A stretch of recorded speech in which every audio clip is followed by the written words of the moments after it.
كل سالفة وإلها رباط، وكل فيلم وإله قصة. هواية من عندنا شايفين فيلم طارد الأرواح الشريرة، هو فيلم رعب أمريكي أنتج عام 1973. قالوا بوقتها إنه مقتبس عن رواية بعنوان طارد الأرواح من تأليف ويليام بيتر بلاتي. قصة الفيلم عن طفلة مسكونة بروح بازوزو. تعرفون شنو بازوزو؟ هو كبير آلهة الشر بلاد ما بين النهرين، وتمشي أحداث الفيلم بين خوف وخرعة وفزة وغمضة، وناس تدير وجهها وناس تكرس بمكانها، وأم البنية بالفيلم حايرة تريد ترجع بيتها لحالتها الطبيعية.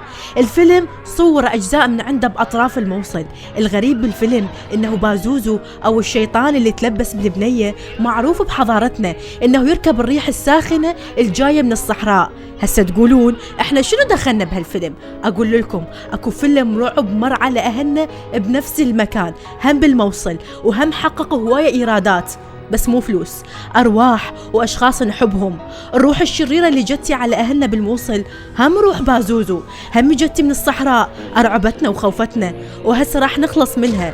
بس اللي يخوفنا إنه بنهاية كل فيلم رعب سلام واستقرار، وبالمشهد الأخير يطلع لك القصة ما خلصت وبعد بها أجزاء. فدير بالكم لا روح بازوزو اللي عندنا تتلبسكم بالنهاية.